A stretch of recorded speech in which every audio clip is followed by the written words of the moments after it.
የጦርነት ምንጭ ነው አማራ። የወታደር ምንጭ ነው፣ ጀግና ነው። የእውቀት ምንጭ ነው አማራ። የድጋፍ ምንጭ ነው አማራ። አማራ የሁሉም ነገር ምንጫቸው ነው። ምንጫቸው ለሌሎች የፖለቲካ ድርጅቶች ሌላው ቀርቶ ግንቦት ሰባት አርበኞች ምናምን አዲያን ለሚባል ለነዚህ ሁሉ ድርጅቶች ራሱ የሁሉ የደም ምንጭ፣ የገንዘብ ምንጭ፣ የሞራል ምንጭ፣ የእውቀት ምንጭ፣ የጊዜ ምንጭ አማራ ነው። አማራ በዚህ ምክንያት ራሱን መሆን ስላልቻለ አማራ እኮ የሌሎች ብሔር ብሔረሰቦች የወታደር ስብስብ እንጂ ራሱን የቻለ ብሔር አይደለም ብሎ አንዳርጋቸው ጽጌ ይጽፍ ዘንድ መነሻው ነው። ራሱን የማይሆን ህዝብ ስለሆነ ራሱን መሆን ስላልቻለ በመሰረቱ ራስን ስትሆን በግልህ ልክ የፍልስጤሞችን የትግል ስልት እንኳን መከተል አለበት።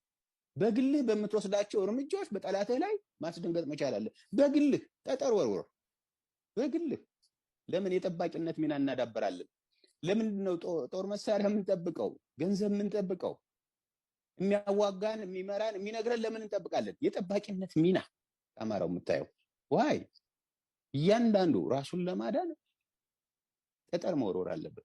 ስለዚህ የአማራው አሸናፊነት ለመወጣት የአማራው ህዝብ ምን ማድረግ አለበት? የጀመረውን ዓለም አቀፍ ትግል ማድረግ መቻል ነው። ብአዴን የሱ ድርጅት አይደለም። በመሰረቱ አማራውን የሚወክል ምንም አይነት ቁርጠኛ የፖለቲካ ድርጅት የለውም። አሁን ይህን ማወቅ አለበት አማራው። ማንም አያድነው። ራሱን ነው ማዳን የሚችለው አሁን።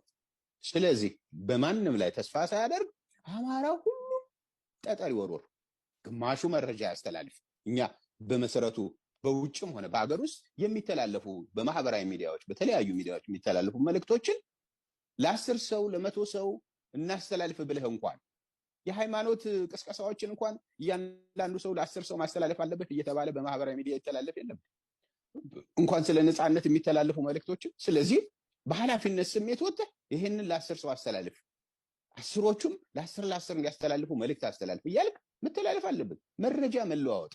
መጀመሪያ መረጃ ገንዘብ ነው። መረጃ እውቀት ነው፣ ጉልበት ነው፣ ኃይል ነው መረጃ። ስለዚህ በመረጃ ላይ የተመሰረተ ህብረተሰብ ሁልጊዜም አንድ ይሆናል። የትግል አቅጣጫውንና ራዕዩን በሚገባ ገምቶ ይነሳል፣ ለድልም ይበቃል። ስለዚህ መረጃ ማስተላለፍ የመጀመሪያው ነው። ይሄ ወጪ የለውም፣ 5 ሳንቲም ወጪ የለውም። ይህንን እንኳን አናደርግም እኮ። ያንተን ሚዲያ ምን ያህል ሰው ነው የሚከታተለው? አማራው ራሱ በችግር ውስጥ ነው ብለህ ነው ጊዜህን ሰውተህ ገንዘብህን እያወጣ የተለያዩ ነገሮች እያደረግ ይህን ሚዲያ ያቋቋማችሁት። አማራው በዚህ ዙሪያ መሰለፍ አለበት፣ ማዳመጥ አለበት፣ ያዳመጠውን ማስተላለፍ አለበት። በመረጃ ሲሞላ አየህ፣ ቲዮሪ ሲሰርጽ ቁስ አካላዊ ኃይል ይሆናል። ቲዮሪ ሲሰርጽ ቁስ አካላዊ ኃይል ይሆናል። ይሄ ማለት በመረጃ የተሞላ አንድ ህብረተሰብ መስዋዕትነትን አይፈራም፣ ይዋጋል። እየደማ እየቆሰለ ጠላቱን ያንበረክካል። ስለዚህ ለዚህ መነሳት አለበት። ሌላው በትጥቅና ያለ ትጥቅ መታገል መቻል አለበት፣ በሀገር ውስጥም በውጭም። ያንን በማገዝ ረገድ በኢኮኖሚ በእውቀት ወይም በመረጃ በተለያዩ ነገሮች አቅሙ ያለን በውጭ የምንኖር ሰዎች ማገዝ መቻል አለበት። እንተባበር። ከመለያየት ይልቅ በመተባበር ነፃነታችንን እናረጋግጥ። በእያንዳንዳችን መሃል የሚፈጠሩ ልዩነቶች ከእልቂት አያድኑንም በመሰረቱ።